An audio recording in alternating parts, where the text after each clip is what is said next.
Amis des colis de fans, bonjour. Ça fait un petit moment que je n'en avais pas reçu et dernièrement, donc j'ai reçu un colis de fan d'un récidiviste, si on peut s'exprimer ainsi, qui est Christophe, qui m'a déjà envoyé quelques merveilles et qui là m'a dit que en fait ils avaient démonté a priori un vieux microscope à balayage électronique, qui est un appareil, donc comme son nom l'indique, qui permet d'avoir des grossissements très importants et qui contient pas mal d'éléments basés sur la haute tension et aussi d'autres qu'on va le voir dans la mesure où voilà, il y avait de la place dans le colis. Il m'a envoyé d'autres petites merveilles.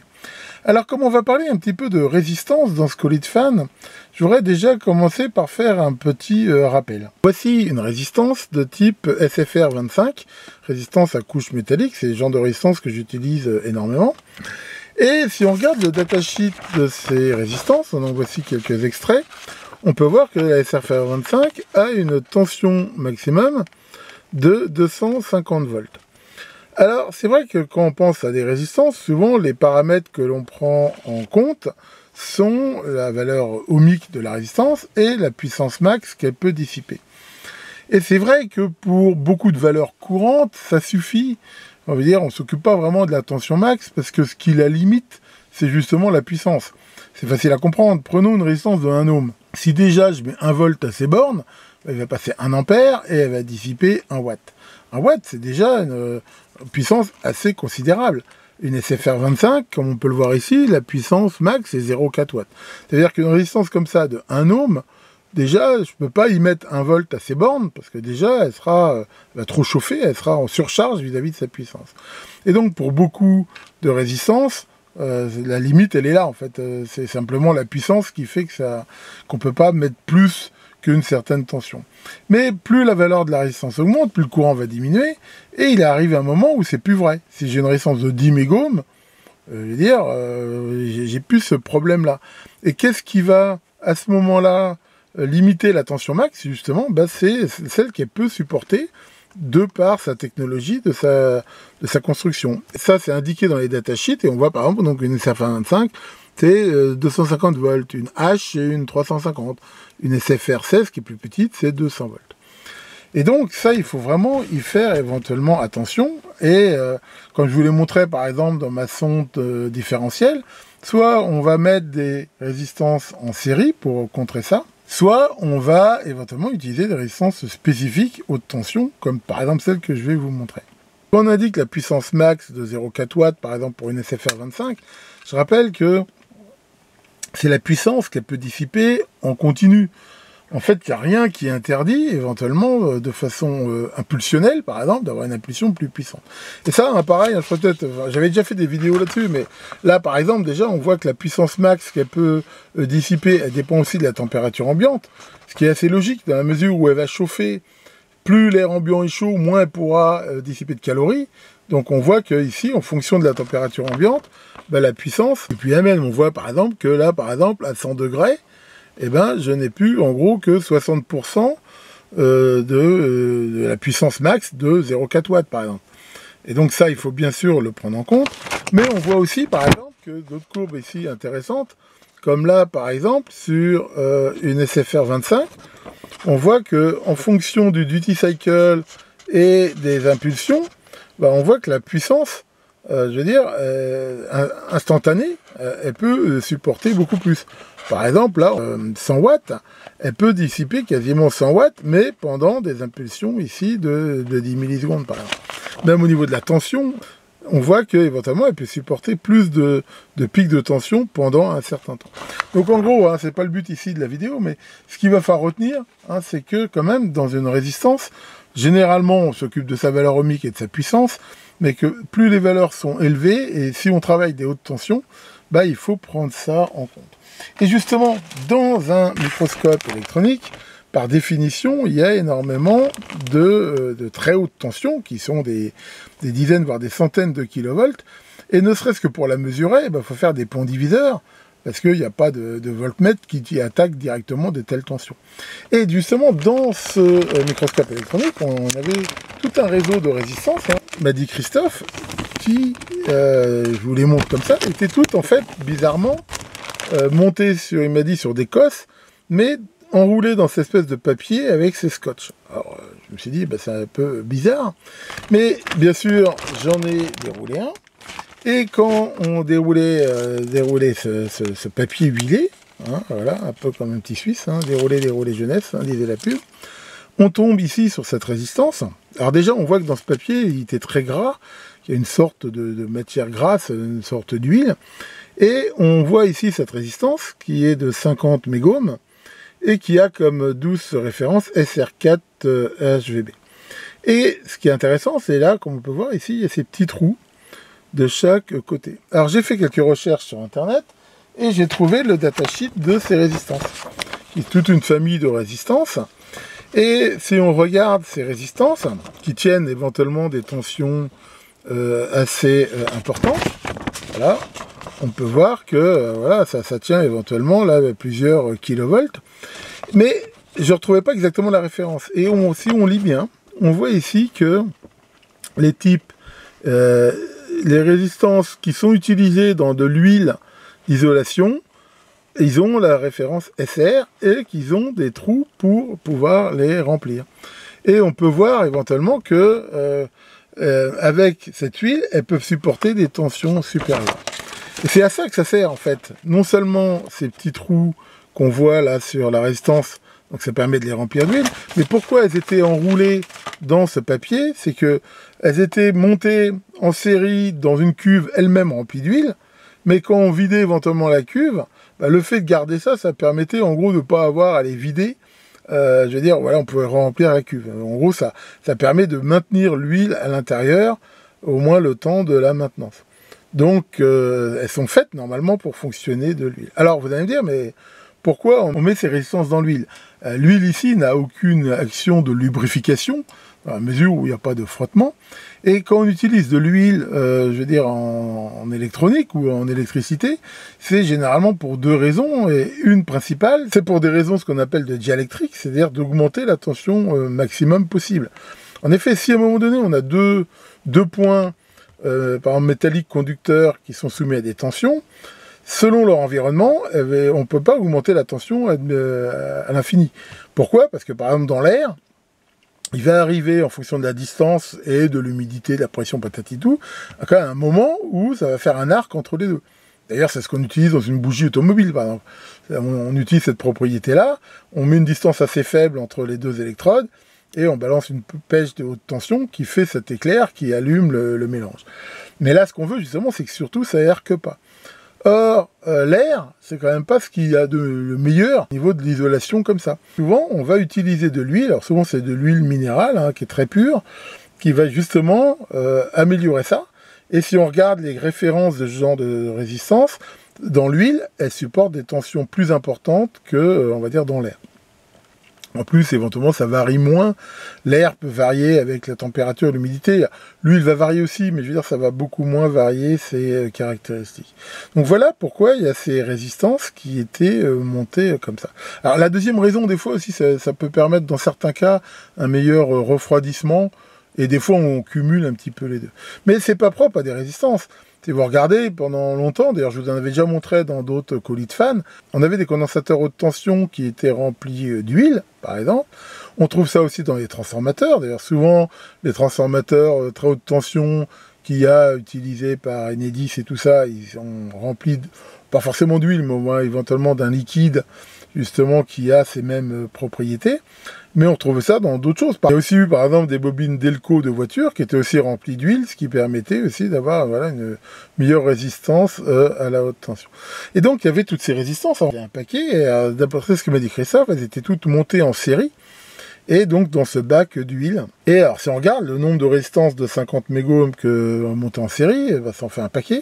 Ça fait des résistances très élevées, mais d'un autre côté, on regarde la tension à mesurer. Si vous voulez mesurer, je sais pas moi, 1 mégavolt par exemple, il faudra mettre beaucoup de résistance comme ça isolée en série pour finalement ramener la tension à une fraction. Après, c'est un diviseur de tension pour pouvoir, par exemple, la mesurer. Enfin donc voilà, il y avait ces résistances haute tension. Alors, est-ce que je les utiliserai un jour avec de l'huile? Honnêtement, comme ça, j'en sais rien. Je vais les garder quand même telles qu'elles sont. Après, je suppose qu'il n'y a rien qu'interdit de les utiliser sans huile, mais à ce moment-là, avec une tension moindre, je suppose, que ce qu'elle supporte avec de l'huile. Enfin voilà, donc ça, voilà, typiquement ce genre de composant qui est quand même pas très courant. Alors il y avait d'autres styles de résistance. Alors ces résistances-là, voilà, que ça j'ai souvent utilisé, qui sont des résistances, comme on peut le voir, voilà, en boîtier comme ça d'aluminium, qui sont faites pour monter sur des radiateurs. Et si on regarde la référence, pareil, on trouve le datasheet là, à 50. C'est des résistances qui peuvent dissiper 50 watts, ce qui est déjà beaucoup, et à condition d'être montées sur un dissipateur. C'est pareil, si on regarde le datasheet de ces résistances-là, voilà, en fonction de l'air, de la température, enfin tout pareil, quoi, elles dissipent des puissances différentes. Enfin voilà, si elles sont correctement refroidies, elles peuvent dissiper 50 watts en continu. Donc ça, c'est aussi des très bonnes résistances. Alors, il y en a tout un lot ici, il y en a 24, je crois, qui ont la valeur de 9 ohms. C'est une valeur qui n'est pas très courante, ma foi. Et ici, il y en a un peu moins qui a la valeur de 10 ohms. Alors, on peut utiliser ces résistances pour plein d'usages, en fait, pour dissiper de la puissance, faire des shunts, tout ce qu'on veut. C'est vraiment des... On voit, c'est de la résistance de très bonne qualité. Alors là, par contre, justement, comme j'ai dit, la notion de tension max, elle est quand même vraiment très secondaire par rapport à la puissance. Parce que, voilà, si on regarde, pour dissiper 50 watts, il faudra quand même pas mettre une tension phénoménale pour atteindre ça. Donc il y avait ces résistances-là qui, ça, pourront bien sûr nous servir. Par exemple, faire des charges. Alors, il faut savoir que ces résistances, quand même, il faut savoir que généralement, elles ont un corps en céramique, avec un fil qui est entouré autour, et le tout noyé dans une sorte de résine, dans ce boîtier radiateur. Alors, il y en a qui sont dites non inductives, c'est-à-dire elles sont bobinées d'une certaine façon, de façon à réduire au maximum leur inductance parasite. Et par exemple, si on veut tester des amplifis, des trucs comme ça, c'est plutôt conseillé, dans la mesure où ça fait une charge qui n'est pas inductive, qui est purement résistive pour les mesures. Alors, pour finir dans le chapitre des résistances, il y avait aussi ces modèles-là, qui sont...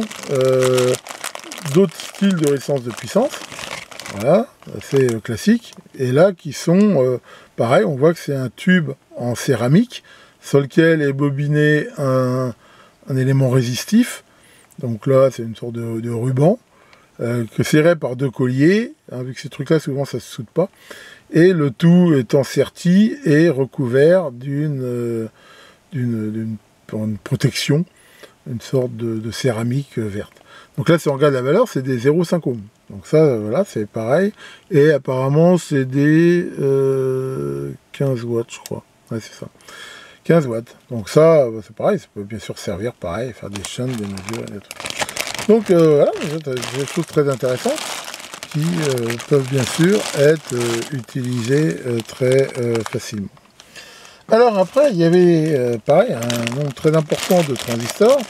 Alors ces transistors, c'est des transistors NPN, des 2SZ555, qui tiennent 250 volts, ou 200 volts, enfin, il faut regarder, parce que dans les datasheets, il faut bien faire toujours la différence entre la tension collecteur-émetteur max et la tension collecteur-base, qui généralement est supérieure à celle de la tension émetteur, et tiennent 10 ampères.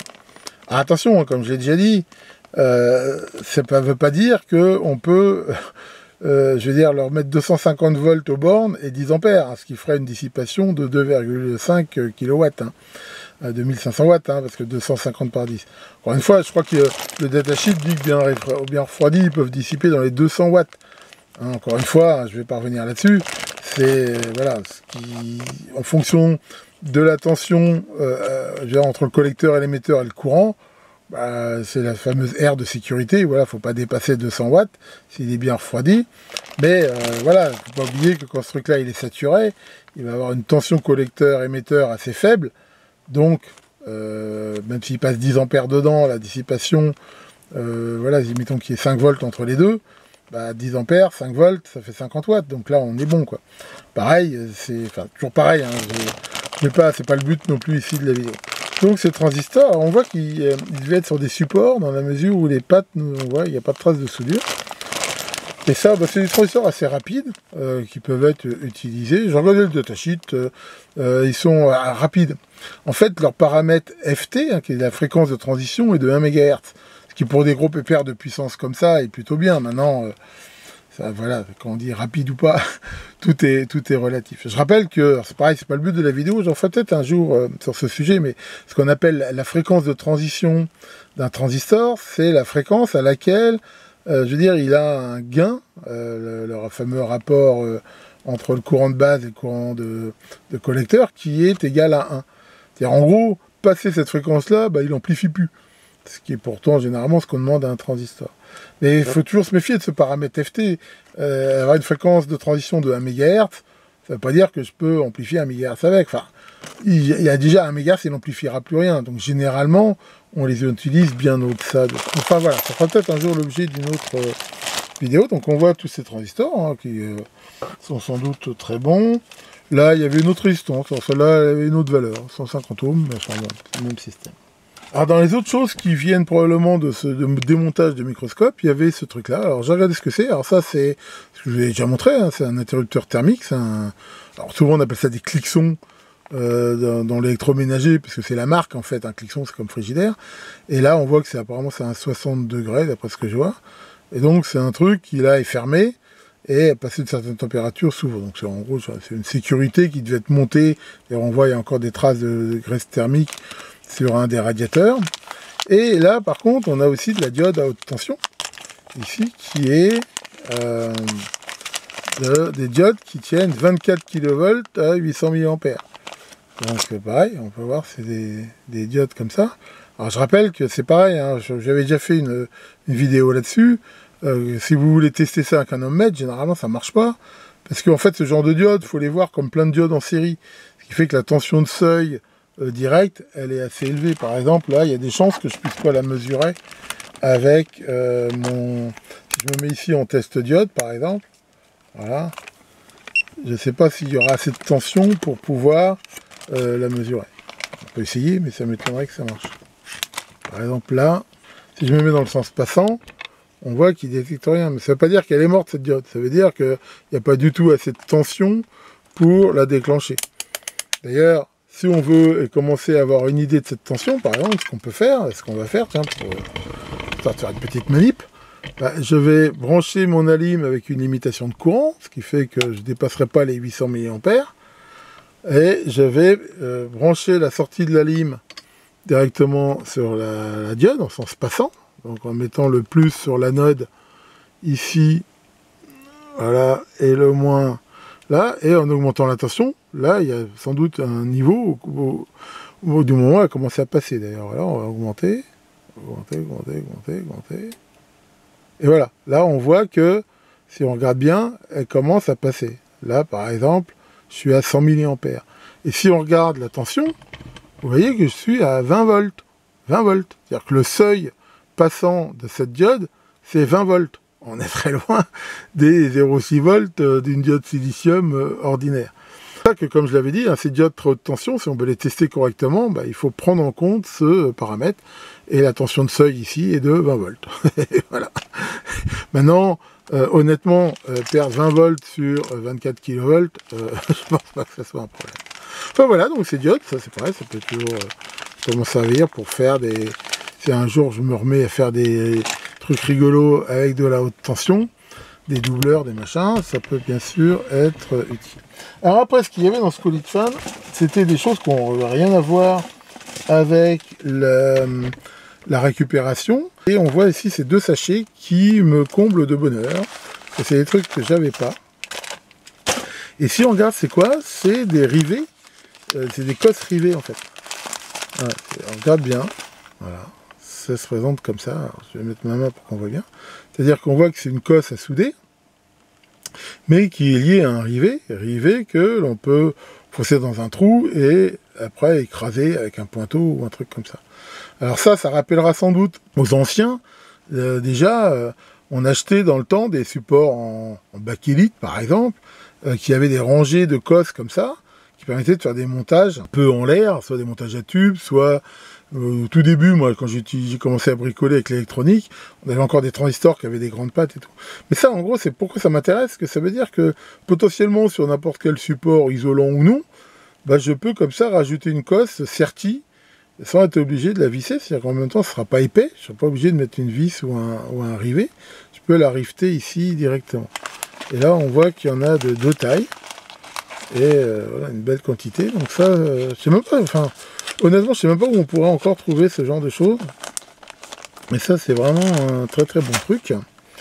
Ensuite, il y avait un certain nombre de composants. Donc là, composants majoritairement SMD. Alors je rappelle que les composants SMD, ils sont comme ça souvent dans ces espèces de bandes là, avec, on voit ici ces trucs d'entraînement, parce que ça va dans ce qu'on appelle des machines pick and place, qui les déroulent et voilà, enlèvent l'espèce de percule de protection qu'il y a dessus, et viennent choper par aspiration souvent le composant, puis le positionner automatiquement sur les cartes. Alors ça, c'est des transistors MOSFET et de canal P.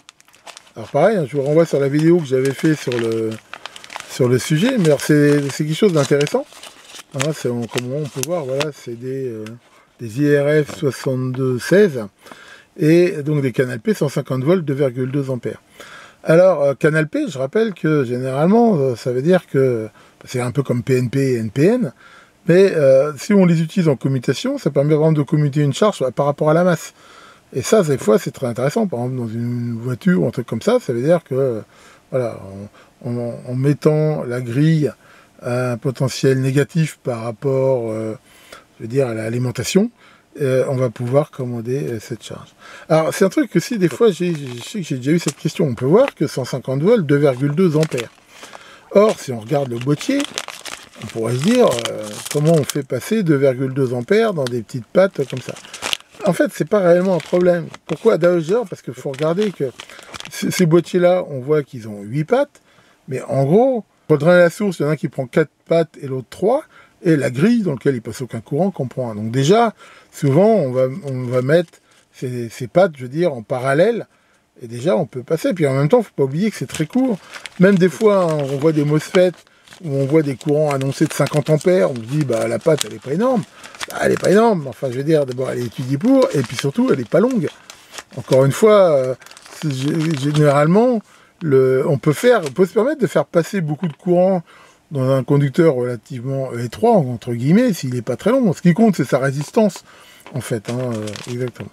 Enfin, donc, voilà pour ces trucs que j'utiliserai très certainement. Ensuite, il y avait plein de self. Et voilà, alors ça c'est pareil, ça m'intéresse énormément. Pourquoi? Parce que là on voit que 10.3, ça veut dire que c'est des 10 millihenry. Donc on voit c'est assez lourd. Hein. Enfin voilà, il y en a en fait différentes sortes. Là on en voit d'autres par exemple.